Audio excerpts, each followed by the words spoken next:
Hi everybody, we are back with episode 3 of Power Women Investing in Their Health, and today I'm so excited for this. I want to welcome Dr. Cindy. She's a double board certified physician and founder of Yes and More. She's also a TEDx speaker and an author. She's a personal growth and wellness company out of California. So I'm just waiting for her to pop on, and I'm so excited. I hope everybody's having a great week, a productive week. And if you have any questions, then put them in the chat so that way we can ask away. And Dr. Cindy's going to share about investing in her health and her top 3 recommendations to get started in investing in each person's health. So we're just going to wait for her to come on and we'll get started. Hi. Hi, how are you? I'm good. How are you? I'm good. I'm just trying to make sure to set this up so I can. All good. Tech has not been my friend today at all. Sometimes it can be pretty challenging. I know. I just go with the flow and I'm like, I'm sorry, my headphones don't work today, or my voice isn't working. All good. So I did some introduction for you already. Okay. This is Dr. Cindy. She's phenomenal. She's outside of California, and we're going to talk all about you investing in your health and how it's helped you. And then we'll wrap up at the end with your top 3 recommendations for other people to get started. And I like to do that because sometimes what I say doesn't resonate, and sometimes other people it'll resonate with. So I'm happy to share. But I want to start with, what made you invest in your health? Well, I was always health conscious as a kid. My dad was a surgeon, and so medicine was around me. And so I feel like I heard about stories about people who were really sick and all of that. And so I think from a young age, I was always aware of, the importance of taking care of your health and well-being. That being said, I think it was when I got sick myself as a patient more than 10 years ago when I was in residency training, that really, really made me take a serious look at what it meant to be healthy, to be well, and all the practices and all the things that come along with that. And I think that happens a lot of times because, especially when you're younger, we really have so much reserve. Totally. We can pop into that adrenaline reserve really quick. And we really, unfortunately, don't necessarily, like so many of us take it for granted, right? And so I think it was really when I got sick myself, I had to get serious about, okay, what does this actually mean? Do I really want to, I was diagnosed with a rare autoimmune condition impacting my eyes that could have led to full blindness. Yeah, which is scary. It was terrifying. And I talked about that story and journey in my TEDx talk and what it was like, seeing doctors, them not really having answers. And so really, I think that's why I feel so aligned with you about just looking at the whole person, looking at the root cause, and really bringing all these pieces together. Yeah, I totally agree. And I think, you're able to give a different perspective, especially as a physician, and knowing what it's like to treat patients and be in and out within 5 to 15 minutes. And it really does a disservice for our patients, but then also to us as providers, because it's like working in the hospital again, except I'm in client care and just in and out of patient rooms. And, we get burnt out just as much as anybody else does. 100%. So what benefits did you see when you decided to turn that corner of, let me focus on my health, let me get out of this traditional model and figure out what I can do for me?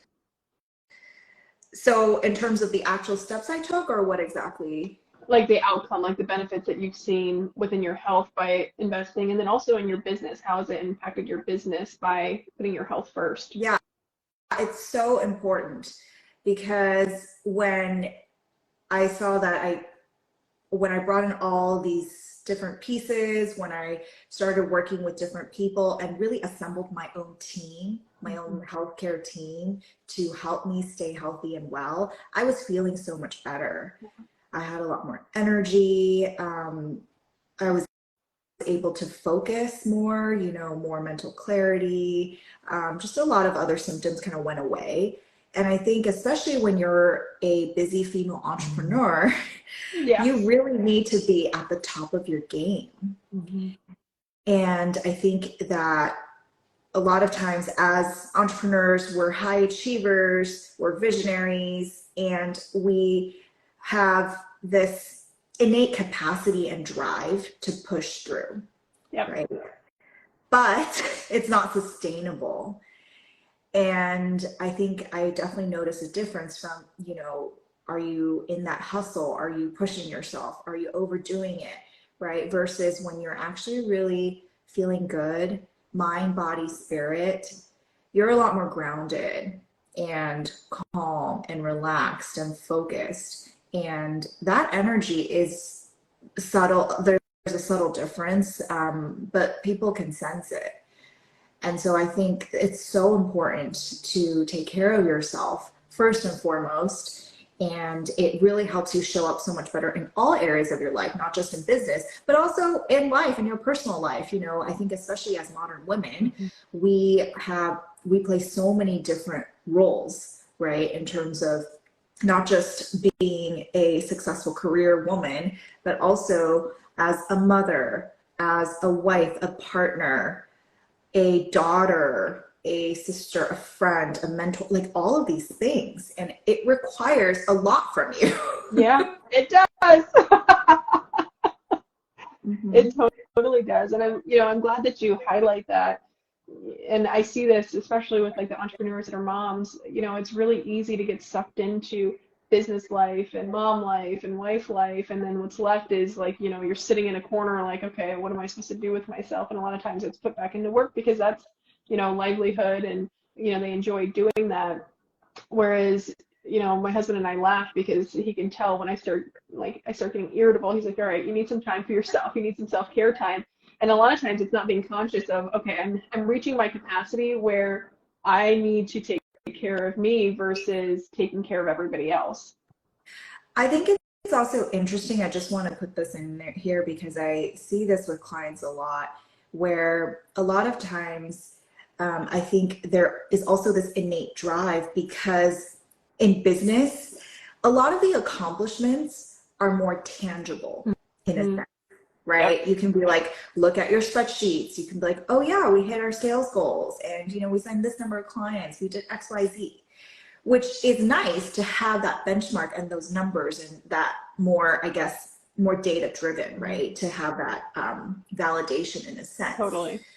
On the other hand, right, in our personal lives, it's hard to see like, okay, there's no report cards like, oh yeah, today I was an excellent mom. Yeah. And it's hard because we do so much. And it is really important to have that feedback. And so I always encourage women, you have to celebrate you. Yeah.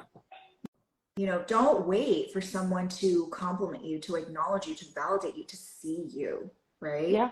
It's totally. Like when you see you, others will see you too. Yeah.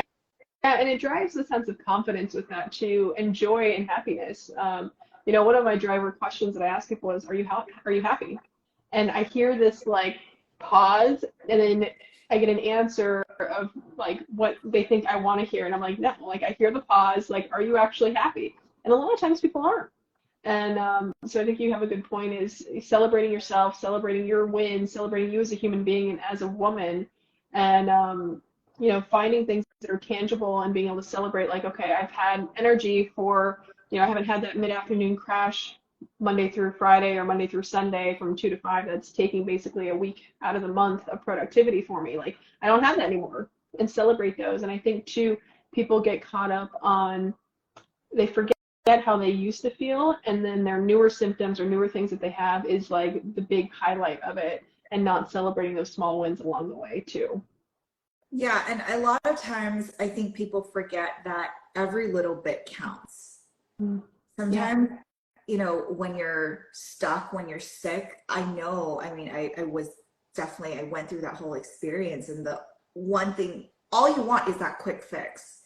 You're just like, tell me what to do, give me the pill. What I mean? It sucks. Like, I get it.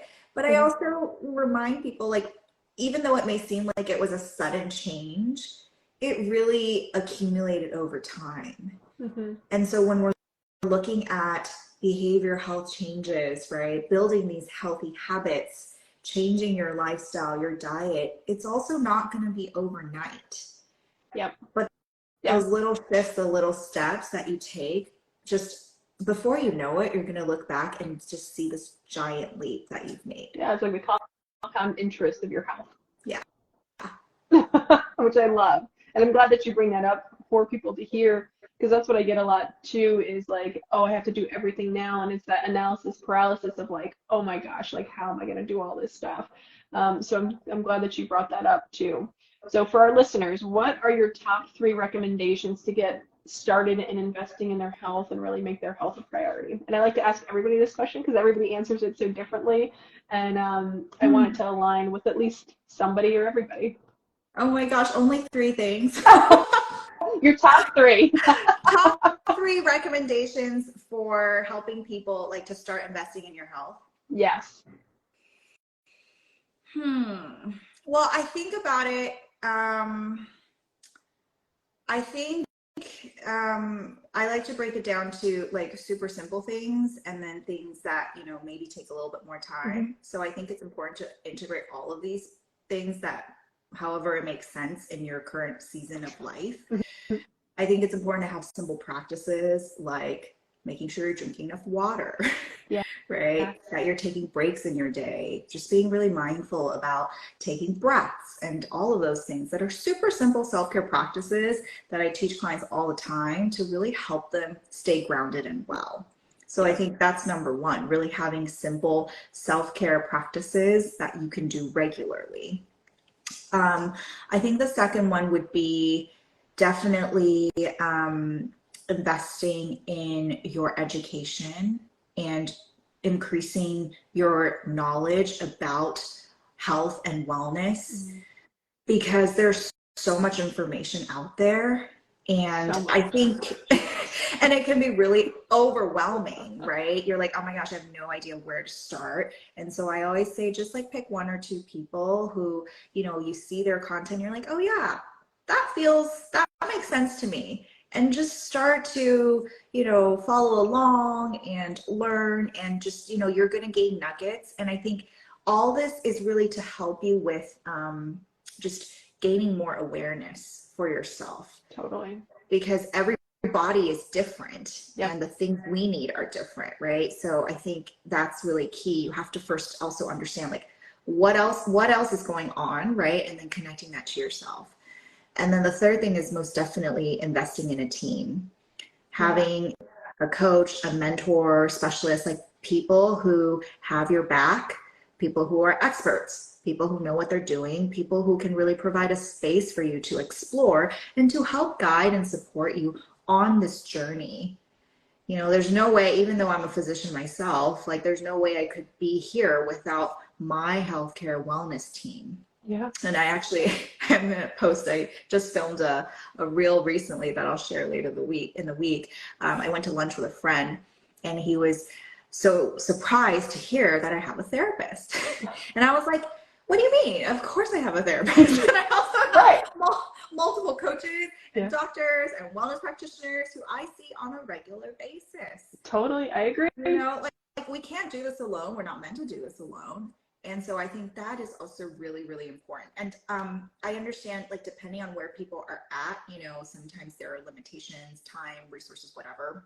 All good. I think it's start with one thing, right? Start with adding a practitioner to your team, you know, someone who you really connect with and trust, and then go from there. Again, like, you don't have to do everything at once. Just one thing at a time and build it up. Oh, I love it. And I think these are really, really great nuggets. And I think having a team to support you and to motivate you and kind of kick you in the ass when you need it at times is really beneficial and helpful. And so I'm so grateful and so happy that you shared your knowledge and all of your nuggets, because you are an incredible human and physician. And, you know, I want to support you as much as I can, and really appreciate you taking the time to join us. Thank you so much. It was great to see you. You too. I'll see you soon. Bye, everyone. Bye.